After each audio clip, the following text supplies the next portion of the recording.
What's up, guys?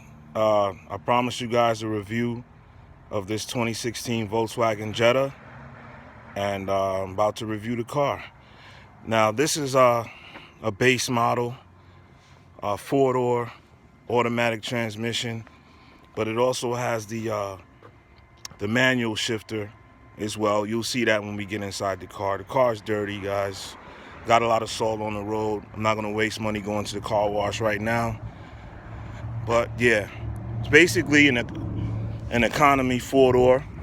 Not much luxury in this car, but it does have features that are quite useful. All right, like it has heated mirrors, has heated front seats, and believe me, those heated front seats make a difference up here. Like right now, it's warmed up to 30 degrees. All right. I like the racing style steering wheel. Let me close this door so I can turn that chime off. Okay. The electronics in here are pretty accurate. Right now, that's a tire pressure indicator, that little yellow sign right there. You can see it next to the, yeah. Anyway, it has good features, has Bluetooth connection, no backup camera. Although I've been driving over 20 years, I don't need a backup camera, at least not yet. All right, heated mirrors, power adjustable mirrors. What else? No sunroof. If you look down at the shifter here, this is where you can shift it into manual. You see where it says drive and then sport, and you can actually shift that over. I don't use that feature that much just because, one second, guys. If I don't put this seatbelt on, this thing will keep ringing. All right, and mess up an already bootleggish video. But you know how I'm doing it so far, guys. Bootlegging in effect. All right, put in this charger, and then we're gonna start driving. Now, I don't have no fancy camera. I'm using my iPhone. All right, now let's take this out for a little spin. Right now I have you can see there I have 120,000 miles, so I think I'm qualified to speak on this car. I bought the car at 26,000 miles. So I've put almost 100,000 miles on this car in less than 2 years. All right, doing a lot of driving out here in the country where everything is miles apart, so on and so forth. All right, so let's get going. Is this a good beginner car if you have a kid that's going to college or something and you're looking to get them a used vehicle? I would say yes. The fuel economy is great. It's not a boring car. It has good power. It's a turbo, so the power is in the mid-range and the low end, because it actually has pretty good torque for a small, I think it's like a 1.8 turbo motor. Volkswagen did an excellent job on the motor. Excellent job. The transmission is held up, no transmission issues. I haven't even changed the transmission oil yet. I've had one major issue with this car so far, and that is the throttle body going bad. And I believe it went bad as I was going through a rainstorm. All right, and I went through a big puddle of water, and after that, the car started acting up. So that was an $800 job, you know, pretty expensive for what seemed like something that wasn't that big of a deal. But Volkswagens were known to have this throttle body issue. Okay, we're going down the road now. I'll try to do the best I can. I'm holding this phone with my hand and driving. But would I recommend this car? Yes, I would. Other than that throttle body issue, it's really great on gas, man. I mean, if you if you don't stomp your foot on the gas pedal everywhere you go, you'll easily get 35, 40 miles per gallon out of this car. Easily. Of course, I don't drive like that all the time, but when I want to conserve gas, I can get 400 miles out of a tank. And that's pretty good. I use 89 in this car. I use 89 in all of my cars, unless it's a high-powered sports car or motorcycle, which I don't have. So I don't put regular in anything. You know, you could feel a performance difference when you put 89 versus 87. It feels like you're getting a bump of 10 to 15 horsepower everywhere in the rev range. Okay, the bad. Not too much bad about this car, but the suspension. This is a Volkswagen Jetta TSI 2016 model. Okay, and the suspension took a while to break in. Maybe that's a good thing, I don't know, but for the longest time I felt this car rode pretty harsh compared to what I was used to with cars. I mean, even for a compact car, I felt this car rode really stiff, like they designed it for kids to go racing with it and lower it and, you know, put the rims on it and all of that, which you can do. And if you tune this car, you can get way more horsepower out of it. I think stock, it has about 170 horsepower, which is not bad. All right, not bad at all. And it has like almost the equal amount of torque, or slightly more torque than horsepower, which makes the motor great in stock form. I don't have a pipe, a computer chip, no mods. This is bone stock, and it's pretty good power. And I left this stock because I didn't want to mess with the gas mileage. You know, I'm not a young kid that has to go around racing stoplight to stoplight anymore. So, and this is not a race car. If I want a race car, I would buy a race car. This is a basic commuter car that's sporty enough to keep it slightly fun when you get ready to. All right, except when you get on the highway, then you're going to get blown away by them boys and Audis and BMWs. But if you can drive, you can keep up for a little while until, you know, you go over triple-digit speeds. And then that's when you're going to, at least in stock form, you're going to have issues with this car. But you can modify this car and easily get 300 horsepower out of this car. And of course, then this car would be a beast. All right, but I'm not looking to do that with this car. The only other knock on the car was I wish they would put the all-wheel drive transmission in the Volkswagen Jetta the same way they do the Audi, which is basically the Audi A4, and this car is basically the same car. Only thing, the Audi has more luxury, leather, and all-wheel drive, sunroof, and all that comes standard on that car.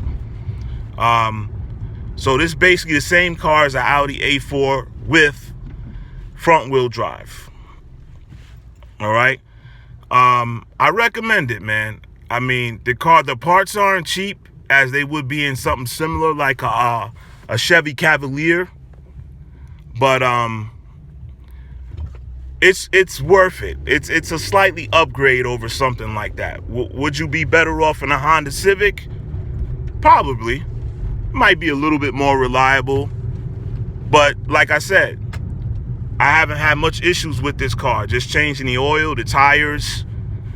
Only had one other issue, which is not that big of a deal, but I had the rear brake caliper go bad because the brake pads were worn down. And in this car, if the brake pads wear down, it will damage one of the calipers. It has the potential to damage one of the calipers. And that is like a $300-something job. So it's not that expensive, but just something for you to be aware of. And when the caliper goes, I started leaking brake fluid, and it had a chime that kept going off every minute, driving me crazy. But it was accurate, though. I was leaking brake fluid. All right. And I had to keep putting brake fluid in the car until I got the caliper fixed. But yeah, I recommend it. Would I rather have this in leather? Yes, I would. The next car I probably get will probably have leather. It's like leather a little better. But yeah, This car has done very well for me. I'm probably going to trade it in soon because I'm at, like I said before, I'm at the 120,000 mile mark. And, you know, that's usually after that point, more significant parts start wearing down and breaking down. So I want to trade it in before that happens. But hell, I put over almost 100,000 miles on this car, basically trouble-free. All right, it's not the most luxurious car. If you're younger, you know, you don't have back issues or anything, you'll be fine in this car.